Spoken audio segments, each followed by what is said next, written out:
While I busied myself with chores, a sharp voice pierced through the air from the direction of the venue. "Where's Emily?" My father-in-law's tone carried a hint of frustration. Deciding it best to acknowledge my father-in-law, I made my way towards the venue.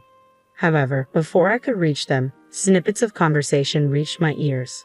My husband and mother-in-law were speaking, their voices tinged with amusement. "Oh, if you're referring to Emily, she's occupied with tasks behind the scenes. Don't concern yourself. After all, what else would a wife be good for?" I go by Emily, a 23-year-old navigating the daily grind in an office setting. My romantic ties lie with Steve, an acquaintance with whom my introduction was anything but ordinary. In a twist of fate, our paths crossed through proximity, Steve residing in the apartment adjacent to mine. One leisurely day off, the tranquility was disrupted by a jarring commotion from Steve's abode. Did that sound like a collision against the wall? I pondered, mindful of my own modest noise level, with the television murmuring softly in the background. Unease crept in as my thoughts veered towards scenarios of mishap or distress. Compelled by concern, I tentatively nudged the doorbell of Steve's dwelling, met initially with silence. Undeterred, I persisted, the bell chime echoing through the hallway. A faint voice answered from within. "Who's there? Are you all right?" Summoning courage, I responded, and in due time, the door creaked open, revealing Steve on the other side. As the door swung open, a man teetered on the threshold, his demeanor suggesting imminent collapse. "Are you all right?" I inquired, concern knitting my brows as he leaned heavily against the doorframe. A bewildered expression etched across his face. "I'm famished. Can you believe it? I haven't had a morsel in days," he murmured, his voice tinged with exhaustion. "What?" Alarmed by his revelation, I hastily retreated to my own abode, scurrying for sustenance. Retrieving the sandwich and a flask of tea from the remnants of yesterday's provisions, I returned to his quarters. "Here, please take this," I offered, extending the meager offering. His eyes widened in disbelief. "Are you sure?" he questioned, a mix of gratitude and disbelief coloring his tone. "I'd be far more troubled if you were to starve," I replied earnestly. "Thank you for your kindness," he whispered gratefully, accepting the sustenance with trembling hands. With those words he tore into the sandwich, devouring it with remarkable speed. The tea followed suit, disappearing down his throat in swift gulps, eliciting a contented sigh. "Thank you for the meal. I genuinely thought my time was up. I'll definitely find a way to repay you for the sandwich." "No need for repayment. It's no trouble," I reassured him, concern lingering in my tone. "But why have you gone without food for so long?" "Actually, after covering tuition and rent, I found myself completely strapped for cash." "So, you're a student?" I inquired. "I'm in my final year of college. And you? Do you have a part-time job?" "Unfortunately, the pub where I worked unexpectedly closed down," I explained. "That's dreadful. So, you weren't paid and your circumstances spiraled," he surmised. "I didn't want to burden my parents," I confessed. "I understand, but it's crucial to communicate with them. It's dangerous to be in a state like this," I cautioned. "You're right. I'll be more cautious," he promised. Following our conversation, his stomach emitted a low rumble. "Oh," I chuckled, unable to suppress a smile. "You must be famished." "Well, I can't deny it after days without a meal," he admitted with a sheepish grin. Deciding it was imperative for him to eat, I offered him some of my homemade fare. Initially hesitant, he relented when I insisted, expressing concern over the prospect of him succumbing to malnutrition. With that, I ushered him into my room, where a fragrant dish of fried rice awaited him. "This is delicious. It's been ages since I've tasted such a treat," he remarked between mouthfuls, his enthusiasm reminiscent of a child's, endearing in its simplicity. His hearty appetite stirred a sense of maternal warmth within me. As we savored the meal, we exchanged introductions and contact details, laying the foundation for a newfound connection. I urged him to reach out if he ever found himself in a bind. It wasn't long before he secured another part-time gig, landing a position at a restaurant that offered complimentary meals. "Thanks to you, I won't be facing starvation," he expressed gratefully. "I'm relieved to hear that," I replied sincerely. In recent times, upon returning from work, I started preparing extra portions, extending an invitation for him to join me for dinner. The solitude of solitary meals had begun to weigh heavily, making the shared repasts a welcome change. Lost in thoughts of our shared meals, his demeanor suddenly shifted, a seriousness clouding his expression. "Is something the matter?" I inquired, sensing his unease. With a gulp, he broached the topic, his words weighted with apprehension. "Emily, would you consider going out with me?" "Huh?" I stammered, caught off guard by his unexpected confession. "I may just be a struggling college student, hardly a suitable match for you, but I've developed feelings for you." His candid confession caught me off guard. Though truth be told, I found myself drawn to him as well. Without hesitation, I accepted his proposal to start dating. "I feel the same way about you, Steve," I admitted. His face lit up with joy at my response, and thus began our journey as a couple. We navigated the intricacies of our newfound relationship, delighting in conversations about trivial matters like whose apartment to spend time in, given our close proximity as neighbors. Our romance flourished, and upon his graduation from college, Steve secured a job. It was then that we made the decision to take our relationship to the next level by moving in together. Despite practically sharing living spaces already, we opted for a larger accommodation to ease the financial strain of rent. Our courtship persisted, culminating in marriage when I was 26 and Steve was 25. While our day-to-day routine remained largely unchanged post-wedding, one significant shift occurred: the emergence of Steve's mother as my mother-in-law. Previously, our interactions with her had been minimal. However, following our marriage, we found ourselves engaging with her more frequently. Despite her absence from our shared living space prior to tying the knot, she began visiting our home with increasing regularity after the wedding bells had chimed. "Emily, have you even bothered to clean this room properly?" My mother-in-law's sharp tone cut through the air.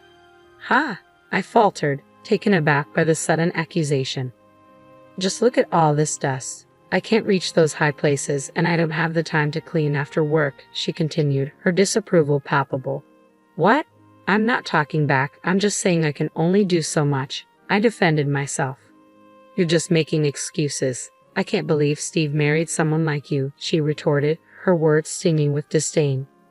Such exchanges had become routine, with my mother-in-law seizing every opportunity to criticize me. With my work schedule dictating earlier departures and returns than my husband, I found myself enduring her relentless haranguing until his arrival. Each day, I diligently tended to household chores, hoping for the solace of my husband's presence to alleviate the tension. "What's cooking?" I turned to find my mother-in-law scrutinizing my culinary efforts. "Huh? Grilled fish," I replied, puzzled by her sudden intrusion. "Steve won't be satisfied with that. You should prepare something more elaborate," she declared, dismissing my choice. "Mother-in-law, what's going on?" I questioned as she discarded the fish I had prepared, tossing it into the trash. "I can't believe I entrusted the daily cooking to you. From now on, I'll take charge," she proclaimed, taking me aback. "What? If she takes over, it means she'll be here every day." "That's not what I want," I protested internally. "There's no need for that, mother-in-law. I'm perfectly capable of cooking," I interjected. "No, I don't trust your cooking. I'll be here to cook every day," she insisted adamantly. Just then, my husband Steve walked in. She wasted no time consulting him on the matter. "Oh, you're pitching in with the household chores? Mom, that's fantastic. Please do," he responded, oblivious to my objection. "Ha!" I exclaimed, stunned by his decision. "I can't wait to cook with you, Emily," she chimed in, a triumphant grin spreading across her face. From that point onward, life became unbearable. Armed with a key obtained from Steve, my mother-in-law began to infiltrate our home, eagerly anticipating my return from work. "You're late. Don't shirk your responsibilities just because I'm handling the cooking. Start cleaning now," she would bark, disregarding my exhaustion.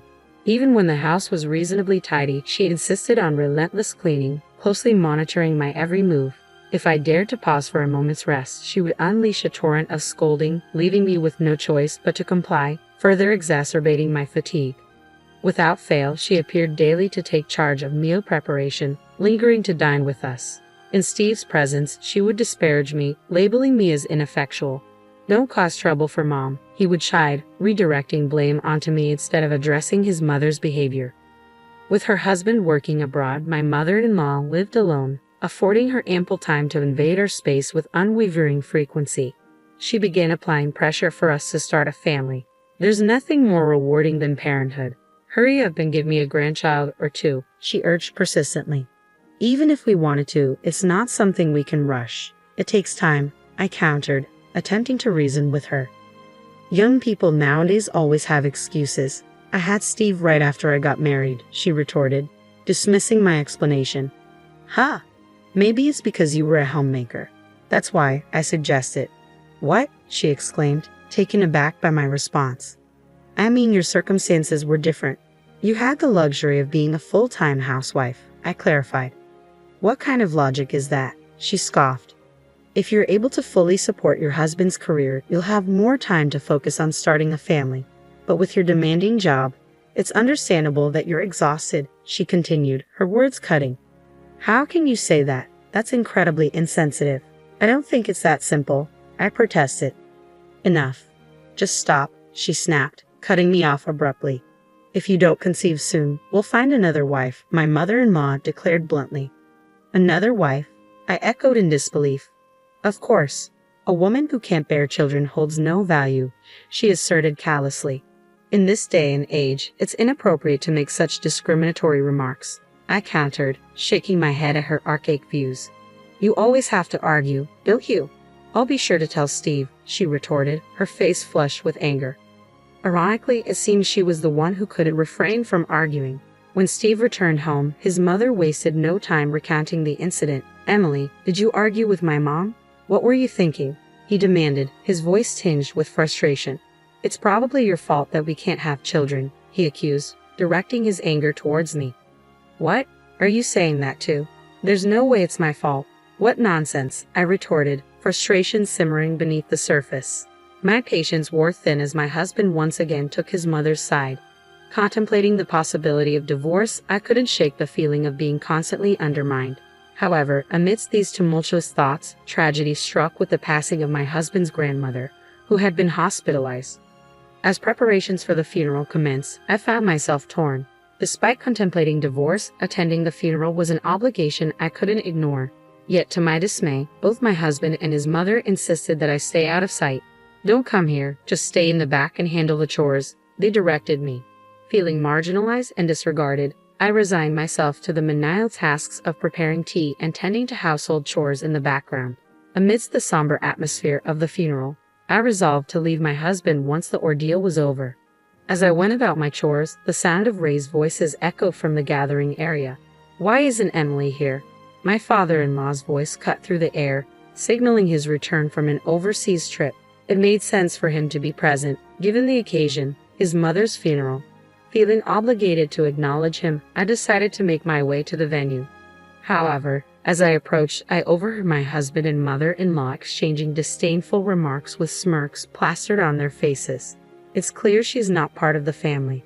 We've relegated that woman to menial tasks in the back, they sneered, not even bothering to lower their voices in front of my father-in-law.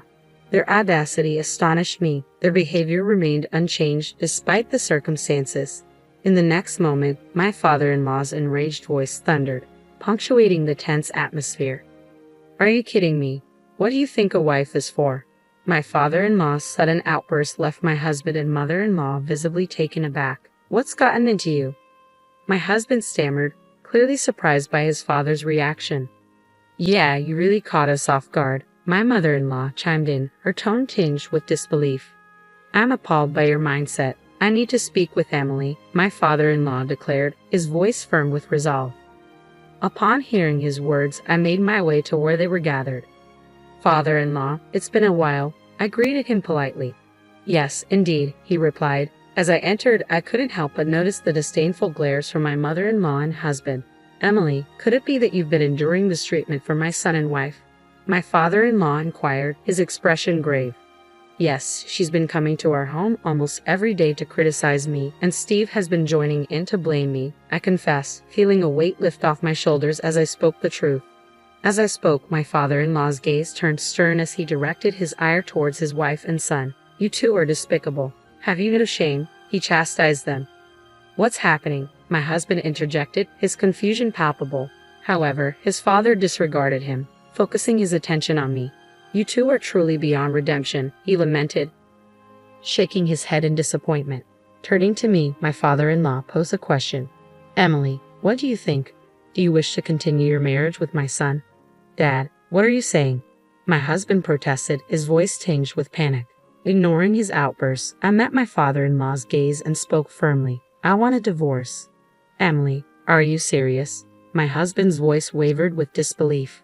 Your mother made it clear that if I couldn't bear a child, I should be replaced, I explained, my words heavy with resignation. Wait a minute, Emily, what are you saying? He pleaded, desperation creeping into his tone. I refuse to stay with a mother-in-law who spouts such cruel sentiments, and I'm tired of a husband who sides with her instead of standing up for me, I declared, my resolve unwavering. So, I've made up my mind. I want a divorce. Upon hearing my decision, my father-in-law interjected, I think that's for the best. If you're going to end the marriage, there's no need for you to assist with the funeral any longer, Emily. Thank you for your help thus far. You should go home and pack your things. Thank you. I appreciate your understanding, father-in-law, I replied gratefully before exiting the venue. The color drained from my husband and mother-in-law's faces as her words echoed throughout the room, heard by all the gathered relatives. News of their mistreatment towards me spread swiftly, casting the chilly shadow over their reputations. Following the revelation, aided by my father-in-law's support, I proceeded with the formal divorce for my husband. It appeared that the incident had left such a deep impression on my father-in-law that he also chose to end his marriage with my mother-in-law. Left abandoned by my father-in-law, my mother-in-law found herself with nowhere to turn. Desperate, she sought refuge at my ex-husband's doorstep. However, thus far, I've been shouldering the majority of the living expenses. If my ex-husband and mother-in-law continue their spending habits on food and other miscellaneous items as they always have, their finances will undoubtedly dwindle. Considering my ex-husband's lack of savings, rumors suggest they're struggling to make ends meet. But frankly, it's no longer my concern, so I'm not overly bothered by their financial woes. Meanwhile, I've settled into my own single-person apartment and am relishing the freedom of my solitary life. I recently adopted a cat, so I don't foresee dating being a priority for me anytime soon.